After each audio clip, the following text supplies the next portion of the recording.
que es sobre la evolución de los trastornos psicológicos de la mujer, que será impartida por nuestra maestra Claudia Vescal Lozano. Ella es nuestra fundadora y directora general de Consultora en Psicología Forense Clínica.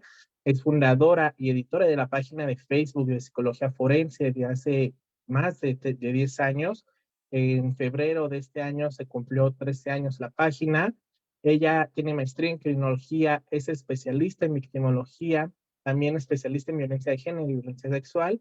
Ella es psicóloga por parte de la UNAM. Ella está certificada en psicología criminal y forense por parte de la UNAM y también es especialista de violencia sexual y delitos sexuales por parte de la UNAM. Ella fue perito en psicología en la Procuraduría General de Justicia del Distrito Federal, en la Fiscalía para Delitos Sexuales. Es experito de la lista de auxiliares de administración de justicia del Tribunal Superior de Justicia del Distrito Federal. Y bueno, como saben, pues es docente de nivel licenciatura y maestría en diversas universidades, tanto a nivel nacional e internacional, y es ponente también de congresos y eventos académicos también a nivel nacional e internacional. Maestra Claudia, un gusto que esté con nosotros. Le cedo la pantalla y el micrófono, maestra. Bienvenida. Muchas gracias, Kevin. ¿Me escuchas bien? Sí, sí, la escuchamos muy bien. Muy bien. Voy a compartir ya la pantalla, perdone. Ahí. Y en lo que se comparte, ahí voy. Le comentaba a Kevin, estoy aquí muy atenta escuchando las ponencias de las grandes docentes y mujeres que estaban previamente. No puedo compartir, Kevin. Actívame en el otro dispositivo, por favor. Tengo dos. Y bueno, coincido totalmente con las dos. La violencia, las dos colegas, no tiene género. Cualquier persona puede tener el potencial, si se conjugan los diversos elementos, ya, Kevin, muchas gracias, para poderlo ejecutar. Y pues hace ratito estaba viendo en Twitter, ¿no? Que mujer atropella a manifestantes que cortaban la calle por el 8M. O sea, será la violencia en todos lados, ¿no? No por ser mujer y ser un día de la mujer y en contra de la violencia de la mujer, no haya por ahí algunas pues personas que no tiene que ver con hombre o mujer, ¿no? Que lleguen a emitir conductas violentas. Y bueno, hasta parece de chiste, pero bueno, se dio en nuestra querida Ciudad de México. Muy bien, Kevin, pues vamos a iniciar.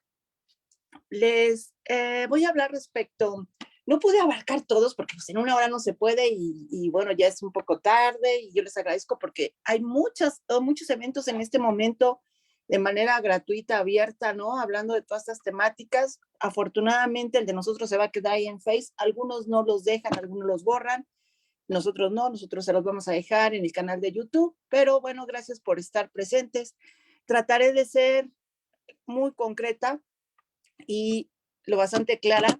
También vayan dejándome ahí en el chat sus preguntas, yo las iré pues echando un ojito y tratando de resolver lo más que se pueda. Bueno, pues como hemos visto desde un enfoque social y luego desde un enfoque biológico, para que una conducta, un fenómeno social se dé, pues se requiere diversos elementos. Nada está determinado ni biológicamente, ni, digamos, jurídicamente o socialmente. Conlleva, pues, diversos factores que van a incidir en este caso. No sé, oye, ¿qué vino? ¿Qué pasó? ¿No? Sí, sí se oye, maestro. Es que yo pensé que, ok. Entonces, bueno, hablaremos de cómo se ha visto a la mujer en relación a los trastornos psicológicos o mentales a través de un pequeño breve recorrido histórico. No podemos abarcar más en una hora. Y bueno, empezaré a partir de la histeria hasta cómo se ve hoy en día la salud mental de las mujeres y cómo eso también es reflejo, por supuesto, de esta desigualdad de género, que bueno, si hoy todavía luchamos con ella en el siglo XXI, 2023, imagínense en estas épocas y cómo se va definiendo quién está enfermo, cómo está enfermo y hasta por qué está enfermo y hasta qué tratamiento le voy a dar. Si ustedes revisan en el diccionario de la Real Academia, la palabra histeria se define como una enfermedad nerviosa con cambios psíquicos, alteraciones emocionales, que pueden ir acompañadas de convulsiones, parálisis y sofocación. Pero si revisan cualquier texto médico del siglo XIX, van a encontrar una definición muy diferente, incluso referida dirigida hacia las mujeres, como histeria femenina, que era definida como una misteriosa enfermedad que afectaba solo a las mujeres, ¿no? Es decir, como no encuentro explicación y la veo muy común o muy frecuentemente más en mujeres, y en esa época pareciera ser que exclusivamente en mujeres, por eso viene esta idea de que es histeria, porque viene del latín hysterix, que significa útero, y bueno, pues se relacionaba con las mujeres que tenían útero, por supuesto, y que de alguna u otra forma la presencia de este órgano impactaba en el comportamiento, en las emociones de algunas mujeres. Estos eran los principales síntomas en aquella época de lo que era considerado una mujer histérica, que hasta hoy en día, ya casi más de 200 años después, sigue usándose incluso la palabra histeria o histérica como un insulto a varias mujeres. Está histérica, ¿no? O parece loca, histérica. O cuando tiene alguna manifestación emocional que pareciera ser incomprensible para las personas en su entorno, pues dicen que tiene un ataque de histeria. Aquí podemos observar los síntomas, desfallecimientos como desmayos, dolores de cabeza, malestar estomacal, espasmos musculares, falta de apetito, insomnio, retención de líquidos e irritabilidad. Esos eran los síntomas, digamos, físicos y conductuales, pero que aparte se requería que también, se presentara en ciertos tipos de mujeres, fíjense, sobre todo en aquellas mujeres que no seguían las normas, que pudiera ser que por su comportamiento histérico se le facilitara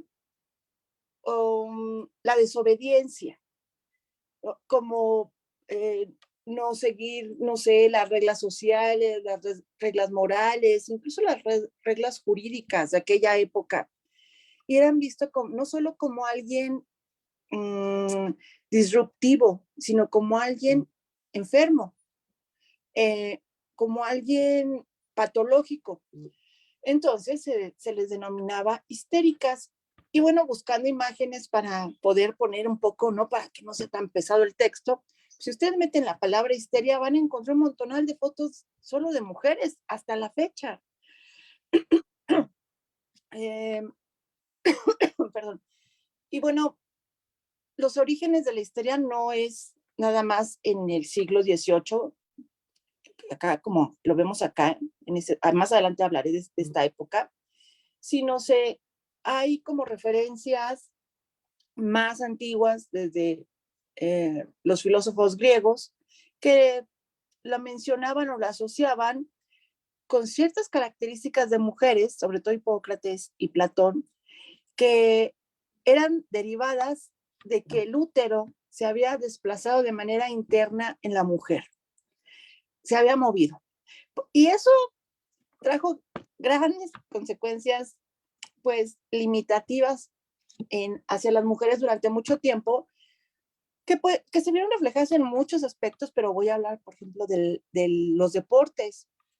Por eso es que a las mujeres no se les permitía al inicio, recuerden, sobre todo en las primeras Olimpiadas, bueno, las Olimpiadas que inician en Grecia, no participaban las mujeres y bueno, vemos todo un desarrollo histórico de cómo se van incluyendo muchos años después, miles, no, cientos, pero todos vimos hace poquito, en esta época se empieza a mover mucha información en relación a todos los logros, ¿no? Y limitantes que tenía la mujer anteriormente y que se han roto. Bueno, como hasta el siglo pasado, una mujer en Estados Unidos, en Boston, corre la maratón me parece que es la de, se me fue su nombre, ahorita me acuerdo del estado, a ver si me sopla por ahí Kevin, que es mi conciencia. De Boston, es el maratón de Boston, ok. Entonces, pero una de las limitantes era que no podía correr porque se le iba a mover el útero, o se le iba a caer, o iban a pasar cosas en su organismo porque no está preparado para ello. Ya ahorita la maestra Yasmín nos dio una explicación bastante clara, pero bueno, entendemos que eso es ahora que haya un montonal de técnicas de investigación al respecto, pero entendemos también, ¿no?, las limitantes y pues la gran influencia, digamos, pues de violencia cultural que había anteriormente. Entonces, bueno, esto nos limitó muchísimo. Aquí, bueno, fíjense desde cuándo está esta idea de que se desplazaba el útero y se te movía, se te caía, y eso iba a traer como resultado alteraciones emocionales y conductuales. Esto también lo encontramos en el siglo XVII, en 1653. Fíjense, tenemos un doctor de apellido Forrest, él era holandés, y él escribió un tratado médico donde en un capítulo completo habla sobre las enfermedades que eran exclusivas de las mujeres. Hoy sabemos que no es que haya enfermedades ni físicas, bueno, obvio sí pudiera ser, sabemos, ¿no? Tal vez, porque cáncer de seno le puede dar también a los hombres, ¿eh? Pero a lo mejor un cáncer de útero, bueno, pues solamente a quien tenga útero, ¿no? Pero no nada más de enfermedades médicas o físicas, sino también psicológicas. Y bueno, él es el primero en hablar sobre la histeria, y él la identifica como la enfermedad del útero y también la identifica como la sofocación de la madre. Vean la carga, pues, pues discriminatoria que hay desde entonces, y que hasta la fecha todavía muchas mujeres que llegan a tener algún malestar, por ejemplo, relacionado con el periodo menstrual, que sabemos que ya en algunos casos, no en todos los casos, pudiera conformar todo un síndrome que se llama el síndrome premenstrual, y que por su sintomatología se está trabajando en México para que ya sea un motivo de incapacidad, que puedas faltar al trabajo, pero no es porque estás faltando porque eres floja, sino porque de veras hay todo un conjunto de síntomas y signos que te impiden y que te van a limitar, y bueno, te permiten permanecer en tu casa 1 o 2 días.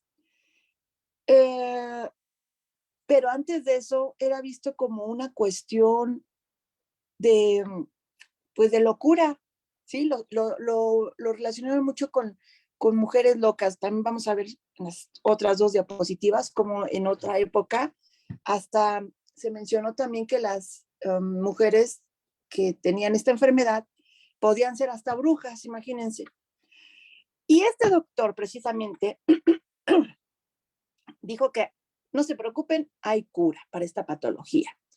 Y bueno, en ese momento se le ocurre pedirle a otras mujeres, las matronas, que la cura consistía en masajear los genitales de las mujeres para poder provocar un paroxismo, porque eran términos científicos, nada de orgasmo, porque el orgasmo es resultado de una situación placentera sexual.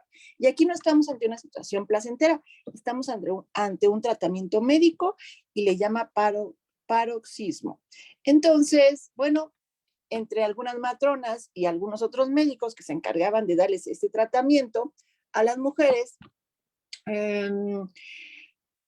sobre todo, decía él, a las viudas, a las que no tenían esposos, a las que eran puras y castas, y a las religiosas, porque como no tenían pareja, bueno, pues iba a ser necesario aplicarles su tratamiento, porque las que sí tuvieran pareja, entonces el tratamiento era el coito.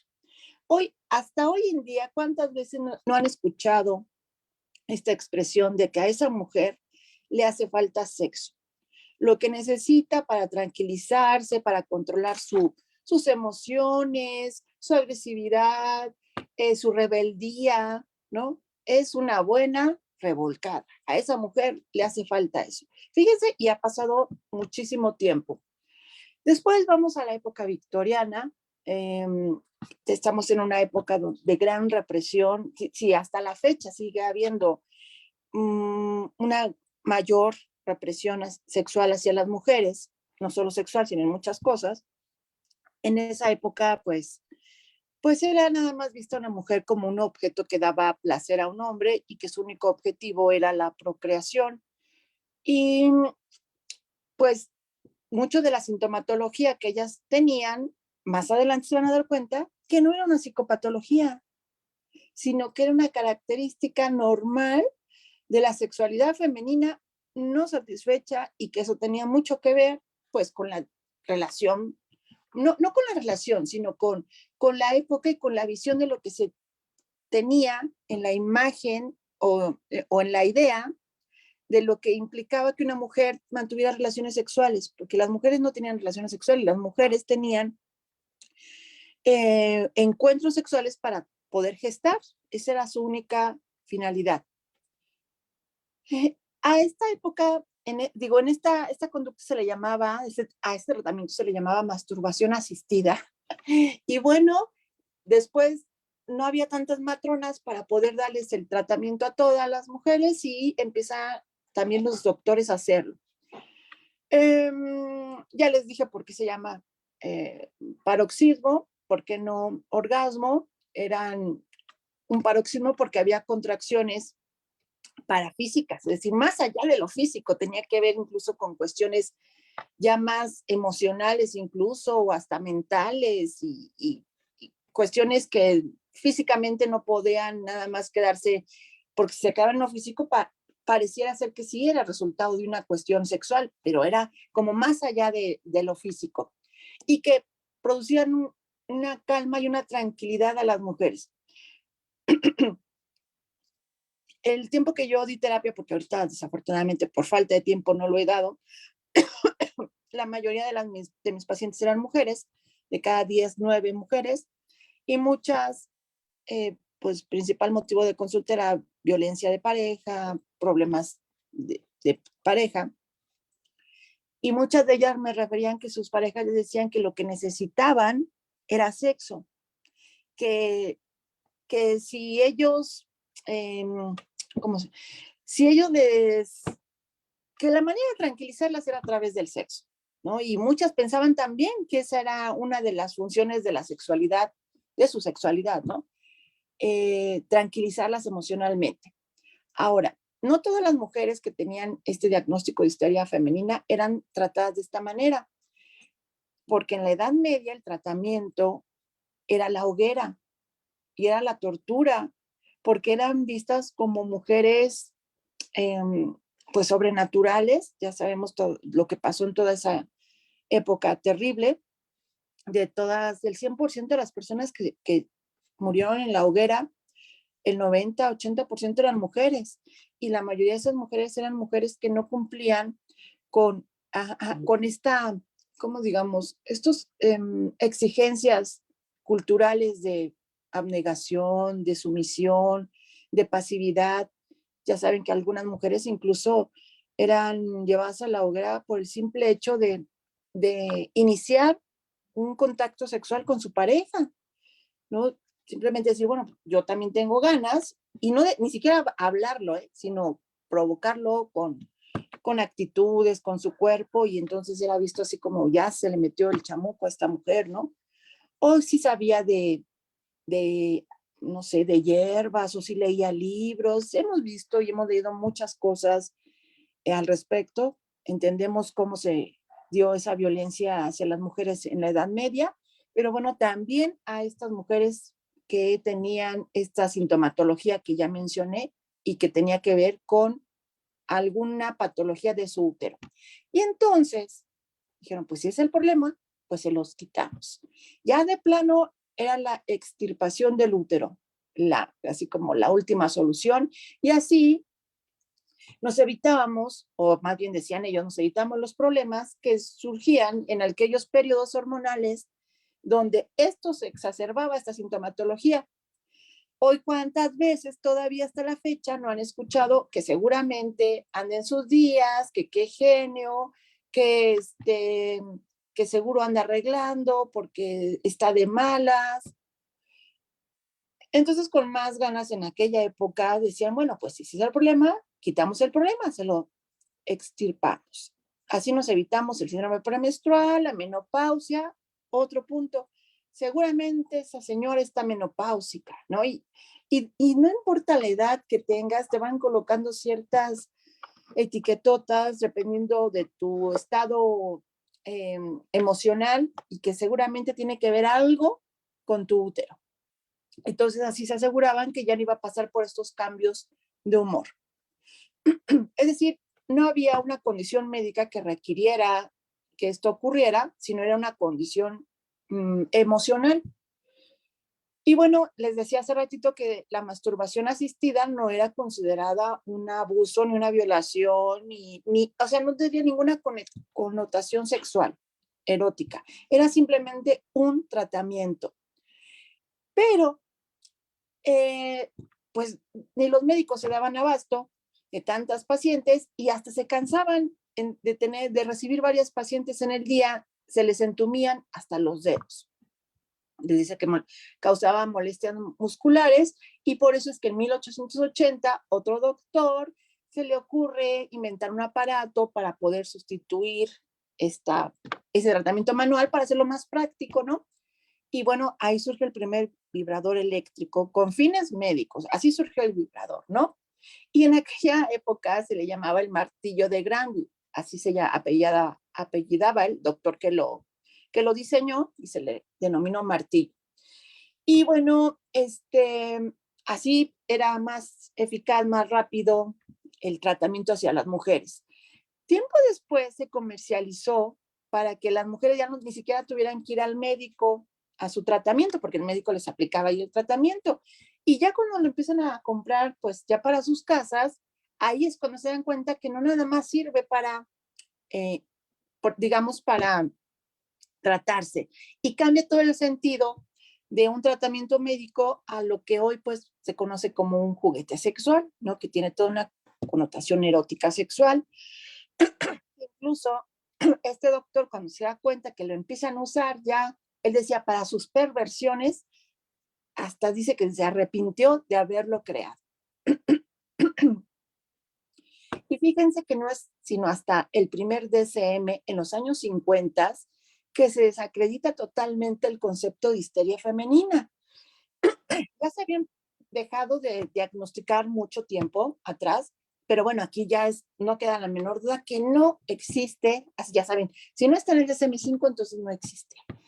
Y si no está, entonces ya no nos queda la menor duda que no lo podemos andar diagnosticando. Y bueno, los síntomas que hasta ese momento, en los años 50, se consideraban como síntomas histéricos, empiezan a darse cuenta, fíjense, empiezan a sospechar que tal vez era algo normal, era una respuesta normal a un funcionamiento sexual, pues disfuncional por el contexto social patriarcal en el que se encontraba en ese momento la mujer, donde no era tan fácil que se pudiera, que una mujer de la casa, una mujer de bien o una buena mujer ejerciera su sexualidad, porque pues una cosa es que una mujer esté casada y que esa sexualidad sea placentera, si hasta la fecha todavía hay muchas mujeres que no han llegado a tener nunca un orgasmo y que han tenido una vida marital durante mucho tiempo, no era que ellas estuvieran mal, digamos, emocionalmente, porque algo les funcionaba biológicamente mal en su útero, sino era resultado, hoy se comprende así, pues de una sexualidad no plena, ¿no? Y cuando digo no plena es que no alcanza el orgasmo, así de sencillo. Y ahora, el orgasmo es una respuesta fisiológica, pero bueno, que para que finalmente se desencadene esa respuesta fisiológica, conlleva una serie de procesos psíquicos, emocionales, eh, eh, personales, ¿no? Y autoconocimiento, autoexploración, comunicación y que eso pues no podía existir y no existía de los años 50 para atrás, ¿no? Vimos desde 1600. Y que pues si todavía hoy a muchas mujeres casadas con su pareja se les hace difícil o complicado hablar sobre el placer sexual, porque el placer sexual a veces ni siquiera para muchos hombres no es importante en las mujeres. ¿Por qué creen que tantas mujeres fingen o fingían orgasmos? No, porque era como, pues si me pregunta, pues mismo que le diga que no, porque entonces es como si yo no sirviera, como si fuera mi culpa, ¿no? Como si fuera yo responsable de eso. Y bueno, no es que él sea totalmente responsable o ella únicamente. Aquí es de dos todo, ¿no? Pero bueno, era muy complicado que la mujer se autoconociera, se autoexplorara, practicara, como lo hizo y lo ha hecho durante muchísimo tiempo los hombres, ¿no? Cuando ya llegan a una relación de pareja por primera vez, ellos ya tienen conocido su cuerpo, su ritmo, su velocidad, sus tiempos, cosa que no sucede no sucedía o no sucede con muchas mujeres hoy todavía en día. No lo puse, pero también leí que mucha de la anatomía femenina de esa época del siglo XIX y del siglo XVIII era incluso mencionada o generalizada de la masculina, ni siquiera le ponían un nombre femenino, no es que le pusieran un nombre femenino, no, sino que era, pues ya te estoy hablando de la genitalidad masculina, no había el concepto de vulva, de labios, de clítoris, sino era así como si fuera igual que el de un hombre, porque no había el menor interés de estudiar y de nombrar incluso la genitalidad femenina y la sexualidad femenina. Pues obvio, estas mujeres tenían un gran problema de no desarrollar una sexualidad sana. Sana implica donde hay placer, ¿no? Porque, repito, hay personas que tienen una vida sexual activa, pero no es placentera.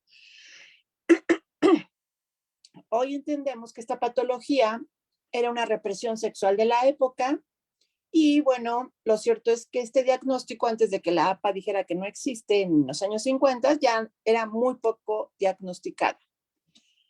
Después entendemos más bien que las enfermedades mentales no solo responden a cuestiones biológicas, sino también a construcciones sociales y culturales. Es por eso que después de que empieza el DSM-1, 2 y hasta el que tenemos hoy, el 5TR,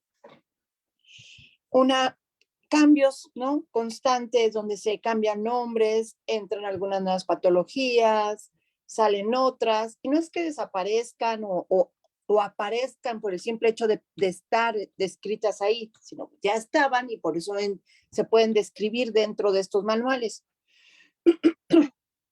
Perdón, es que ando un poco mal todavía la garganta. No me puedo comprometer porque pues no hay día que no hable. Así. Bueno, entonces les decía que en estos, es ahí donde ya empezamos a ver a finales del siglo pasado, 20 y en este 21 sigue prevaleciendo, estas diferencias de género que hay en prevalencia de algunas enfermedades, ¿no? Que son como de 3 a 1, o sea, 3 veces más en hombres que en mujeres o 2 veces más en mujeres que en hombres, depende de la enfermedad que estemos hablando. Y uno diría, ¿pero por qué? Bueno, porque no nada más influye la parte biológica, sino la construcción social y cultural de la manifestación conductual y hasta, digamos, hasta el malestar que pueda ocasionar de manera subjetiva esa sintomatología. Permítanme un momento.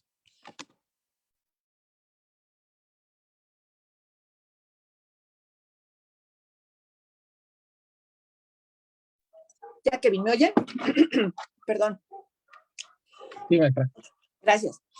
Y bueno, pues esta socialización patriarcal esta construcción social de desigualdad en relación al, primero basado en al sexo biológico, y luego ya saben que todo lo que corresponde al género es aprendido culturalmente, socialmente, nadie nace con un género, y que hoy, bueno, ya entendemos que no nada más hay dos géneros, pero bueno, ha sido todo un proceso, un desarrollo, pero que hasta la fecha sigue marcando cierta diferencia, o sea, influye en el desarrollo, no en el desarrollo, más bien yo diría en la conceptualización de ciertas psicopatologías,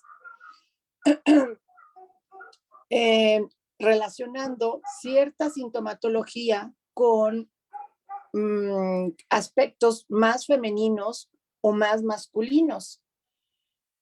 Si ustedes recuerdan por ahí, es muy parecida a la sintomatología entre el trastorno antisocial de la personalidad y el trastorno límite. Y precisamente lo que hace la diferencia entre ambos trastornos, esos síntomas que son diferentes entre ellos, tienen que ver con cuestiones emocionales, de las cuestiones que la cultura y la sociedad le asigna a la mujer, o que le permite a la mujer expresar y al hombre reprimir o contener. Entonces, no porque ya dejamos atrás a la histeria, no quiere decir que no, todavía no tengamos esta influencia de desigualdad, de sesgo que tiene que ver con el género. Incluso hasta la fecha la OMS señala que el género es una determinante muy importante para desarrollar ciertas, déjenme conectar, ciertas psicopatologías. Los trastornos no solo responden a cuestiones biológicas, también a construcciones sociales y culturales, por eso es que van cambiando también con el tiempo. Antes de los años 70, bueno, yo diría que ya finales de los 50, 60 empiezan a verse por primera, así de manera aislada, casos de anorexia y bulimia, ya con más, digamos, frecuencia en los 70, pero en los 90 y no se diga hoy, en esta época cada vez más pequeñas, y es muchísimo más común, eso no quiere decir que no aparezca en hombres, pero más común en mujeres. Y bueno, no nos queda la menor duda que eso tiene un componente social importante, de esta exigencia que tenemos las mujeres respecto a nuestra imagen corporal, nuestro aspecto físico, la delgadez, la, eh, y además una delgadez ya así de palo, ¿no? Así como los años 70, sino una delgadez incluso pues ya fabricada. No sé si han visto ustedes por ahí algunos videos de algunas mujeres que se han hecho liposucción, toda la recuperación, y uno las ve y dice, eh, ¿por, ¿por qué llegan a ese sufrimiento, a ese autoagresión a su cuerpo? Y bueno, ellas están felices, ellas les duele, por supuesto, pero muchas de las que con las que hablo, me dicen, y lo volvería a hacer y no me arrepiento, ¿eh? Es doloroso, es tardado, es caro, es riesgoso, y bueno, es resultado de una gran presión eh, cultural. Bueno, entonces, además, no podemos olvidar que en todas las sociedades, a través de toda la época o la historia de la humanidad, y ya sea con algunas pequeñas diferencias en intensidad, mayor o menor, pero existe hasta la fecha desigualdades entre ser hombre y ser mujer. Y esto se va a reflejar también o va a repercutir también en la salud mental y en digamos, el desarrollo de ciertas enfermedades.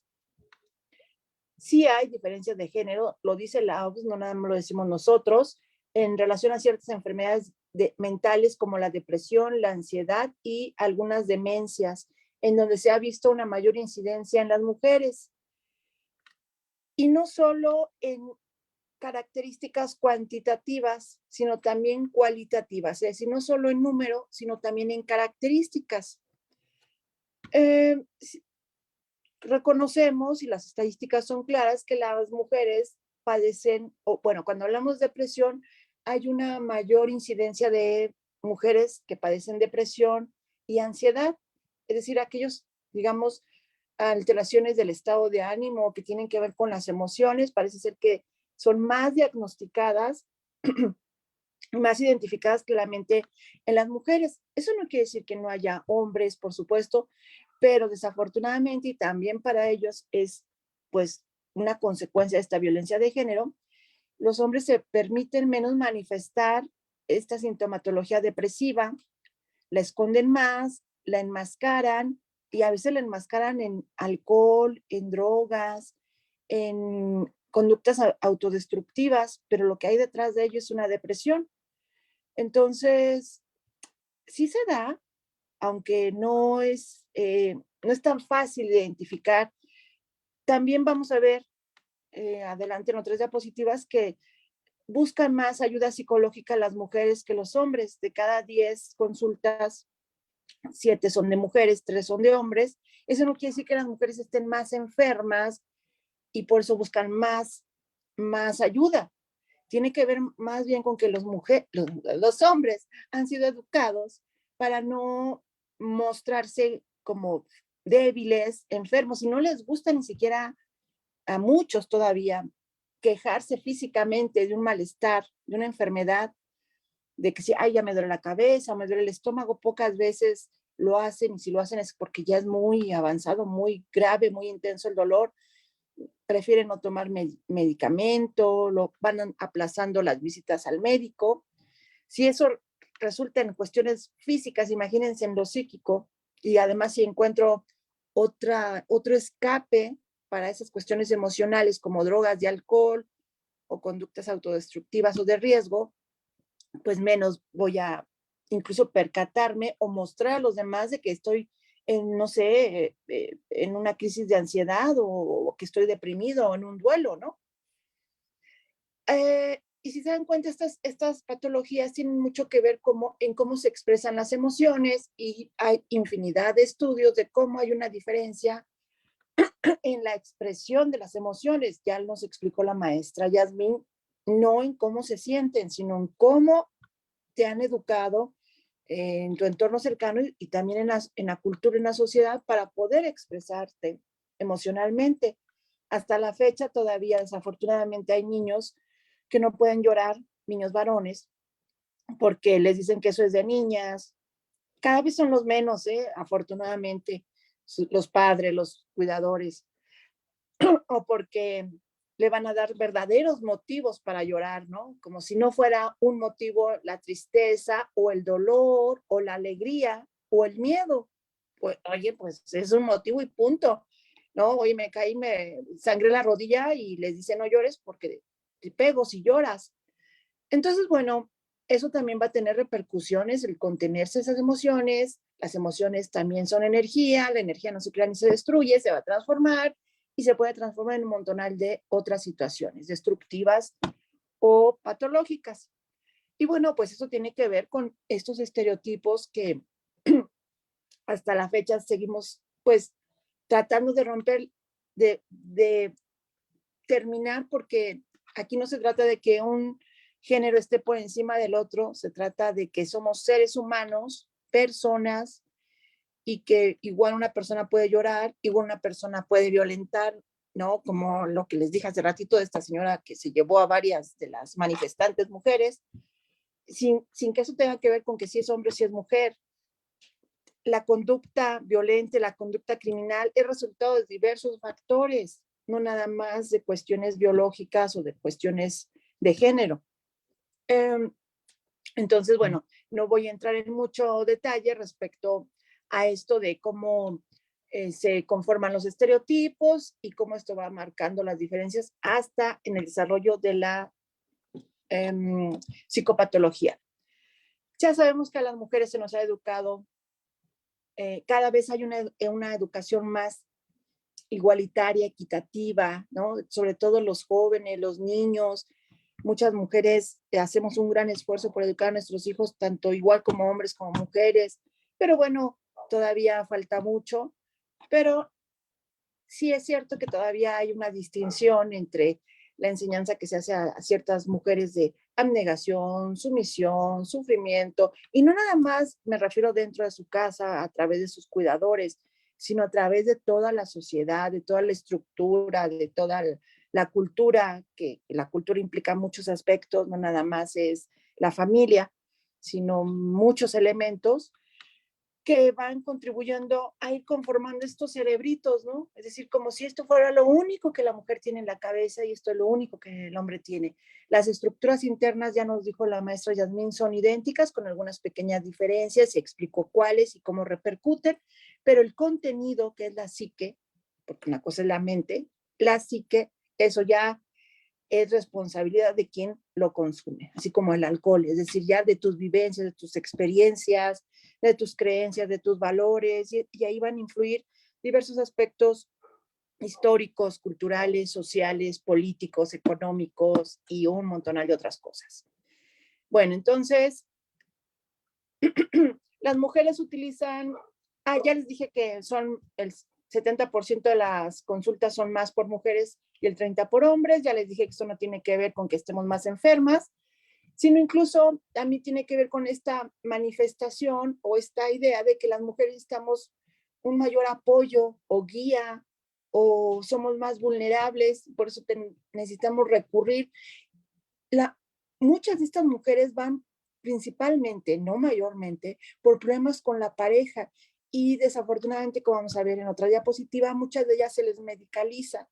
Es decir, pareciera ser que la solución es darles antidepresivos, ansiolíticos, moduladores del estado de ánimo, y no estás viendo que eso es resultado de la dinámica de violencia, porque entonces voy a explicar que mucha de esta sintomatología tiene que ver con la victimización en muchos aspectos de la mujer, desde victimización sexual, victimización de pareja, violencia en todos los ámbitos, por muchas personas en muchos contextos, y que, bueno, muchas veces no son atendidas o ni siquiera identificadas y que se van arrastrando y se van complicando. Sabemos que una mujer o una persona que es víctima de violencia en la infancia es vulnerable de ser victimizada ya de adulta por otras victimizaciones.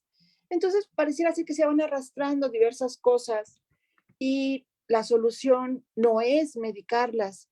Claro, estoy hablando como parte de un tratamiento, bueno, sí, si está en psicoterapia, si está, pero de nada va a servir la psicoterapia y los antidepresivos, ansiolíticos y moduladores de conducta si sigue estando esta mujer en un ambiente de violencia de pareja o en una violencia institucional o en una violencia laboral, ¿no? Es decir, pareciera ser que solo la estamos haciendo un poco más resistente como para que aguante más tiempo ese sufrimiento o ese malestar. Yo aclaro, no estoy en contra de la medicación, no pero no es la solución, sino hay muchas cosas que se tienen que cambiar alrededor de esta intervención con las mujeres. Es decir, cuando hablamos de la desvictimización, no nada más hablamos de que vaya a psicoterapia o al psiquiatra.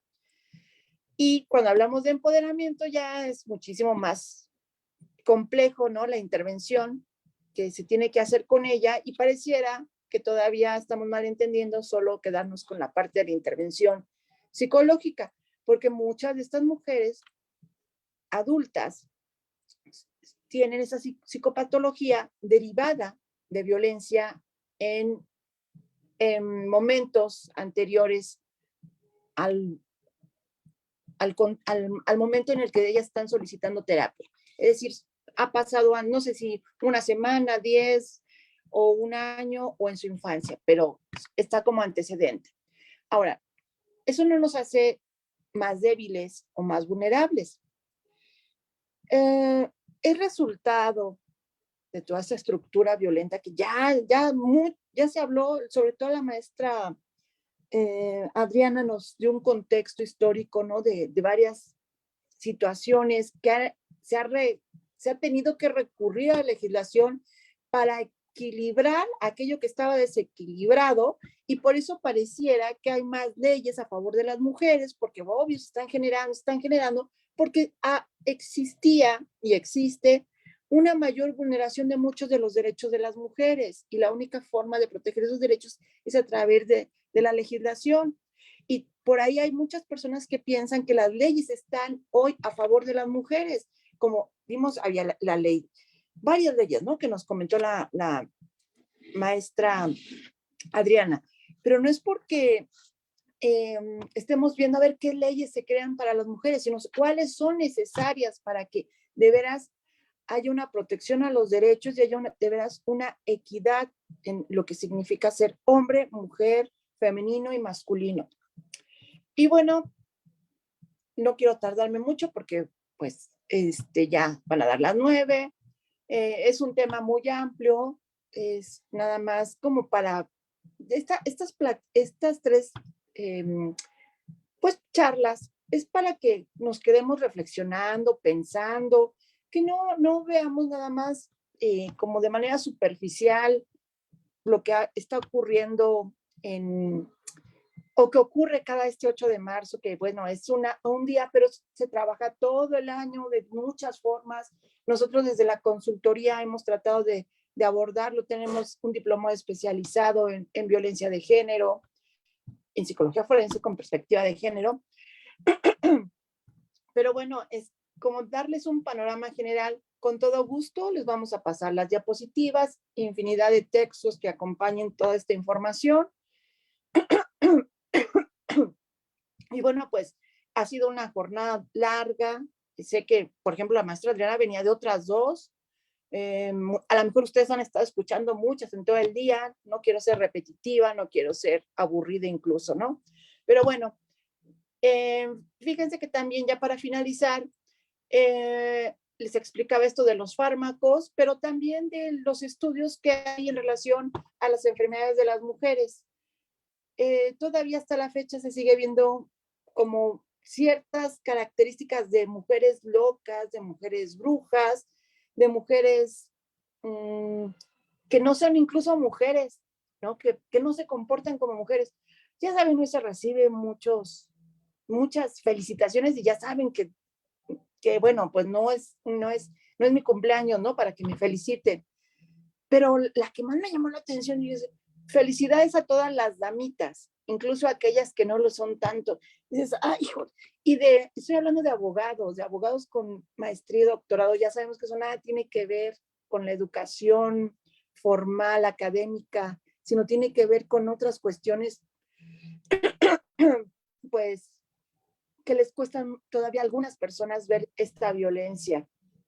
Porque, mire, en la medida que cambiemos este imaginario social, que todavía hasta la fecha persiste, de que una mujer está inestable psicológicamente y eso tiene que ver con sus emociones porque no las controla, porque está como loca o porque es una mujer que ha roto las normas, los límites, que se comporta, incluso también la denominación loca y bruja se ha usado y se sigue usando hasta la fecha como un insulto, lo que es vieja histérica, vieja loca, vieja bruja, ¿no? Es visto como pues, una inestabilidad y bueno, se maneja como un insulto.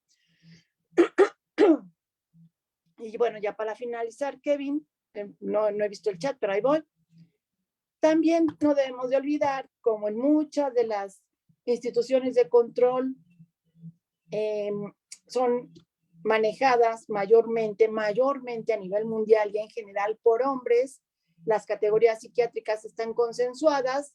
Por supuesto, si ustedes revisan la cantidad en porcentaje de mujeres que participan en el DSM-5, en el CIE-10, que a veces, sí, claro, ya hay muchísimas, pero muchas veces es porque los han obligado a que haya participación de investigadoras, de doctoras, de psiquiatras, de psicólogas, pero sigue habiendo todavía mayoritariamente hombres ejerciendo su poderío hasta el definir los trastornos mentales que describen o que caracterizan a ciertas mujeres. Por eso es que todavía hay más mujeres que se les diagnostica con depresión e incluso sabemos que prevalece el trastorno histriónico de la personalidad, que es fíjense, todavía se maneja histriónico y trae muchas características todavía de lo que sería la histeria. No es lo mismo, pero todavía prevalece. Las estadísticas en relación a comparación de enfermedades en cuestión de género, hay diferencias. Lo que les dije, los trastornos alimenticios, en el 90% de los pacientes son mujeres. Y si nos vamos a los trastornos que tienen que ver con sintomatología de agresividad, impulsividad, hostilidad, pues vas a encontrar una mayor prevalencia en los hombres. Aunque por ahí ya empieza a haber un incremento en, sobre todo, no sé si ubican el trastorno del comportamiento, que era un trastorno mayormente identificado en etapas tempranas de la adolescencia y que era muy característico de los adolescentes varones, pero hoy ya tenemos muchas más mujeres. Y así, bueno, llegamos al final, pues también esto pues, afecta a los hombres. Los hombres tienen una menor esperanza de vida porque muchas veces entre esta, yo diría, descuido y desatención, no solo física, sino también emocional, psicológica, pues se les complican los padecimientos que los pueden llevar a la muerte, entre ellos el suicidio. Se suicidan muchísimo más hombres que mujeres, mueren más hombres en muertes violentas que mujeres y mueren más hombres asesinados que mujeres, pero en manos de otros hombres.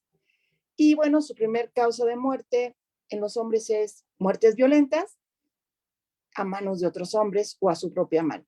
Y el segundo es infartos. Y bueno, pues también hoy ya todos sabemos que hay una gran conexión entre las emociones, cuerpo y mente están conectados y no por nada el corazón se relaciona con las emociones, con el amor y con la compasión y pues con la cuestión emocional. Y entonces, pues al ver una represión o contención de las emociones, pues no quiero decir que es la causa, porque toda enfermedad conlleva múltiples factores también, ¿no? También sobrepeso, que si fuman, y bueno, los lleva a infartos cardíacos mayormente que a las mujeres. Y bueno, pues eso sería todo por mi parte. Voy a echarle un ojito rápidamente, Kevin, aquí. Y bueno, pues muchísimas gracias, Adriana. Muchas gracias a todos. Gracias a ustedes también. Muchas gracias. Así es, tenemos mucho trabajo. Gracias a ustedes. ¿Cuál es el link? Ahorita, Kevin, pásales el link de nuestros grupos de WhatsApp, por aquellos que no estén, y el del Facebook Live y todas nuestras redes. Muchas gracias, muy, muy, muy amables. Muchas gracias. Bueno, más que preguntas, muy bien, muy bien. Pues, no sé si en Face haya preguntas, Kevin.